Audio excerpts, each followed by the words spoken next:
আসসালামু আলাইকুম। একটা কোশ্চেন তোমাদের প্রত্যেকের প্রতি, ডু টিচার্স ইনস্টিটিউশন ম্যাটার বা ডাজ টিচার্স ইনস্টিটিউশন ম্যাটার্স? অর্থাৎ আমরা যেই স্যারদের কাছে পড়ি বা শিক্ষকদের কাছে পড়ি, তারা কোন ইনস্টিটিউশনে পড়ে বা কোন ইনস্টিটিউশনে পড়াশোনা করছে, এইটা কি আদৌ আমাদেরকে পড়াশোনার ক্ষেত্রে ম্যাটার করে কিনা।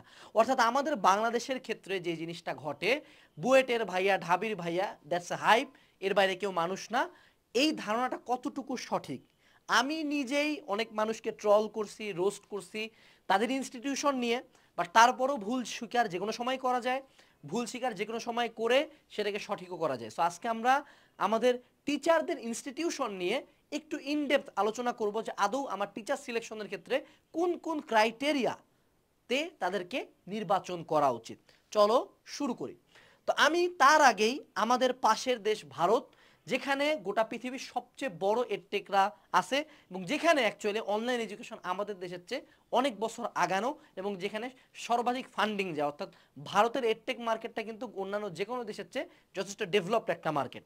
সো ভারতের কারেন্টলি তিনজন একদম টপ ক্যালিবার প্রচণ্ড ফেমাস তিনজন টিচারের আমরা এডুকেশনাল ব্যাকগ্রাউন্ড দেখি।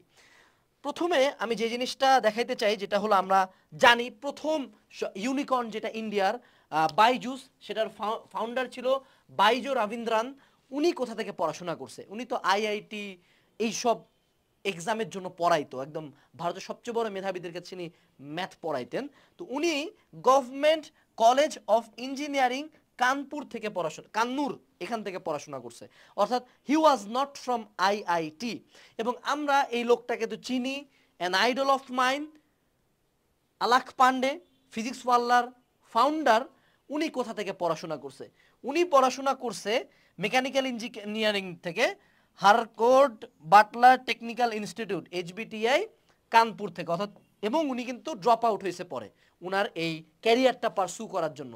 এখন কয়েক হাজার কোটি টাকার একটা কোম্পানির উনি মালিক। উনিও কিন্তু আইআইটি থেকে পড়া না। এরপরে খান স্যার, উনার ক্লাস বা ভিডিও আমরা অনেকেই দেখছি। উনি কিন্তু পড়াশোনা করছে হইল গিয়া মাগাধ ইউনিভার্সিটি থেকে, এটা ইন্ডিয়াতেও ইন্ডিয়ান ইউনিভার্সিটির মধ্যে 221 নাম্বারে, if I am not wrong, ওই রেঞ্জের, অর্থাৎ খুব টপ ক্যালিবার কোনো ভার্সিটি থেকে উনি কিন্তু পড়াশোনা করেন না, উনি জিকে টিকে টাইপের জিনিসপাতি পড়ায়। সো এই তিনটা টিচারের দিকে যদি আমরা তাকাই, উনারা যাদেরকে পড়ান বা যে সকল মানুষজনকে যে সকল ইনস্টিটিউশনের জন্য তৈরি করেন, তারা কিন্তু নিজেরাই ওই ইনস্টিটিউশনে পড়ে নাই। তার মানে কি উনারা পড়াইতে পারেন না? না, অবশ্যই ওনারা পড়াইতে পারেন। অনেক ক্ষেত্রে আইআইটি থেকে পাশ করা মানুষজনের বা আইআইটি থেকে পড়া মানুষজনের চেয়েও ওনারা ভালো পড়ান। এখান থেকে কি আমরা একবারই বলে দিতে পারি যে না টিচারের ইনস্টিটিউশন ম্যাটার করে না? উত্তর হলো না, আমরা এটা একবারে বলতে পারি না। কিছু ফ্যাক্টরস আছে। চলো আমরা এখন সেই ফ্যাক্টরসগুলোতে চলে যাই। প্রথম যেটা, আমরা এখানে দুইটা ক্যাটাগরি আমাদের দেশের ক্ষেত্রে, ইনাদের কারোর সাথে আমার শত্রুতাও নাই, কারোর সাথে আমার বন্ধুত্বও নাই, আমার অনলাইনে সবার সাথেই কাইন্ড অফ শত্রুতা চলে। বাট তারপরও আমি বলি, আমাদের দেশের ভালো ইনস্টিটিউশনে পড়ে না এমন মানুষজন দুই ক্যাটাগরির। এক ক্যাটাগরি যারা এটা অ্যাডমিট করে, যাদের তাদের ইনস্টিটিউশন নিয়ে কোনো সমস্যাই নাই, তারা খুব স্ট্রংলি বলতে পারে যে আমি আমার ইনস্টিটিউশনের উপরে, অর্থাৎ আমার ইনস্টিটিউশনাল ব্যাপারটা আমার পড়ানোর ক্ষেত্রে কোনো প্রভাব ফেলবে না।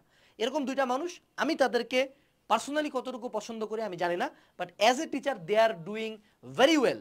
যেমন হাসান এনাম ভাই কেমিস্ট্রির, তো উনি হলো অবশ্যই ঢাবিরও না বুয়েটেরও না, বাট উনি কেমিস্ট্রি বিগত 7 বছর ধরে পড়ায়, কড়া পড়ায়, এবং উনার কাছ থেকে কেমিস্ট্রি পড়ে অসংখ্য শিক্ষার্থী বুয়েট মেডিকেল ঢাবি ক্র্যাক করছে।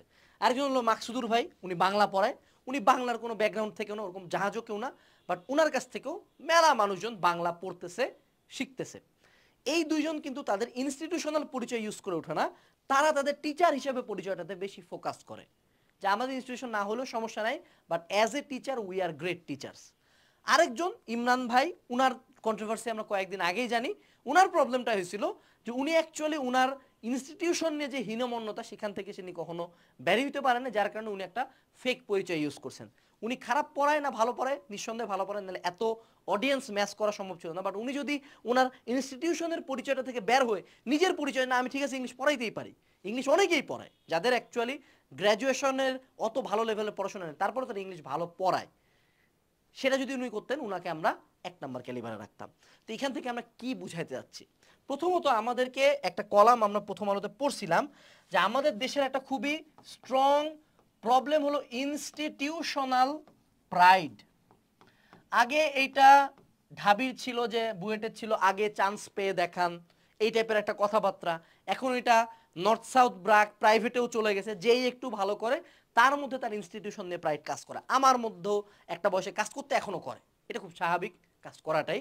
বাট অনেক ক্ষেত্রে যখন এটা আমার ইগোর একটা অংশ হয়ে যায়, যে না আমি আমার নিজের পরিচয়ই নাই কোনো, আমার পরিচয় হলো আমি নটর ডেম, আমার পরিচয়ই হলো আমি ঢাবে, আমার পরিচয় হলো বুয়েট, তখন that becomes a problem. So institutional pride to some extent is good, but anything that becomes an obsession is very bad for you. So আমাদের মূল ঝামেলাটা হয় বাঙালির ইনস্টিটিউশনাল প্রাইড। বাট প্রতি বছর সায়েন্স থেকে ঢাবিতে কত মানুষজন, ম্যাক্স গেলে 4K 4000 মানুষজন ঢুকে, বুয়েটে কতজন ঢুকে, ম্যাক্স গেলে 1K, তো 100-200 সিট এই পাশে পাশে, আমরা রাউন্ড ফিগার একটু ক্যালকুলেশন করি, এই 5K মানুষজনের বাইরে আমাদের শুধু সায়েন্সেরই পরীক্ষার্থী হয় হলো 2,25,000। তার মানে 2,20,000 মানুষজন কিন্তু এই দুইটা ইনস্টিটিউশনে পড়তেছে না।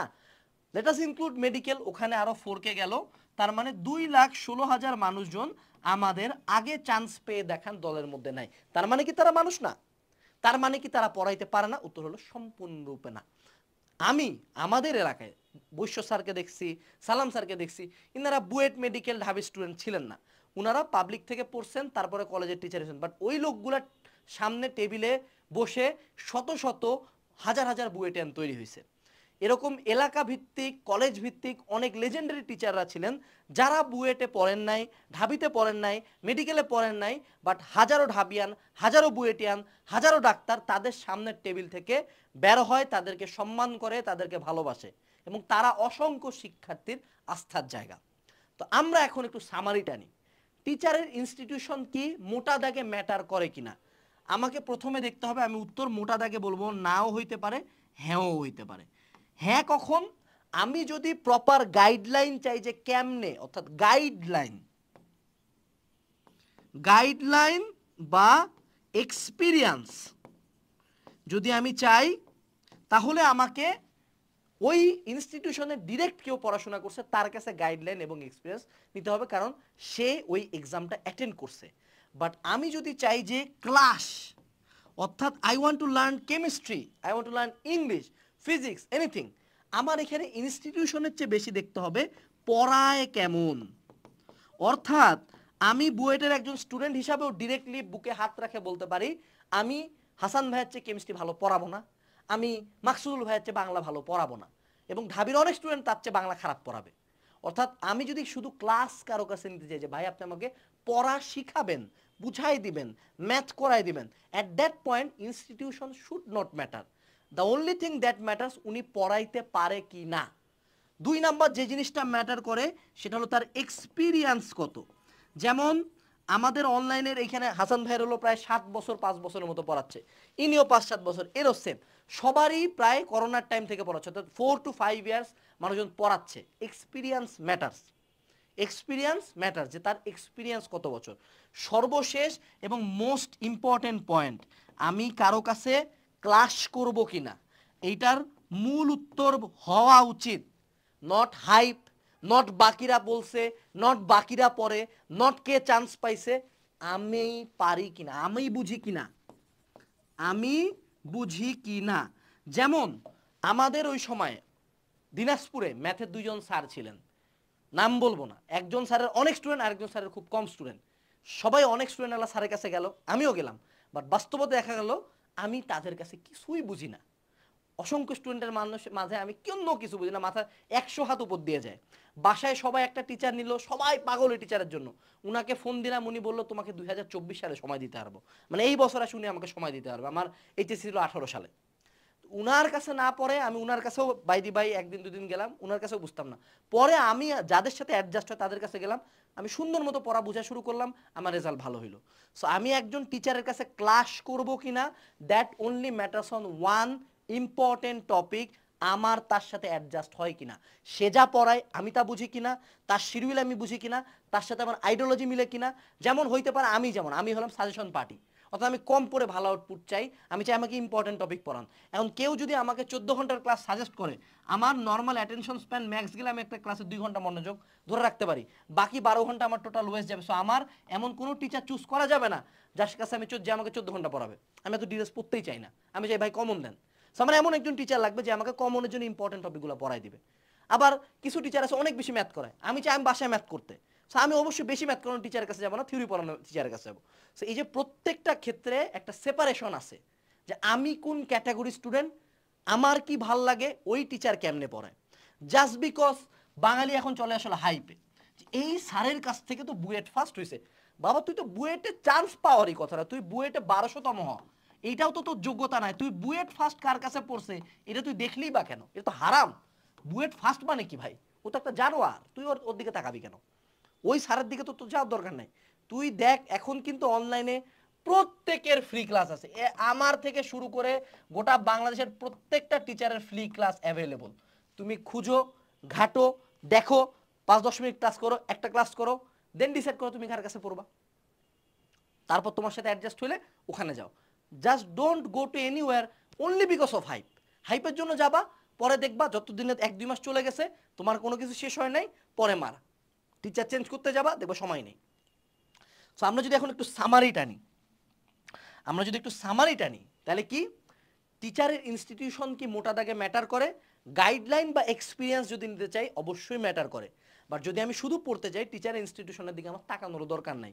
এটা আমি আগে ভুল বলতাম, বাট এখন আমি স্বীকার করি আমার পড়ানোর ক্ষেত্রে একজন বুয়েটিয়ানের চেয়েও একজন ঢাকা কলেজের স্টুডেন্ট, একজন ন্যাশনাল ইউনিভার্সিটির স্টুডেন্ট ভালো পড়াতে পারে অ্যাজ এ টিচার হিসাবে।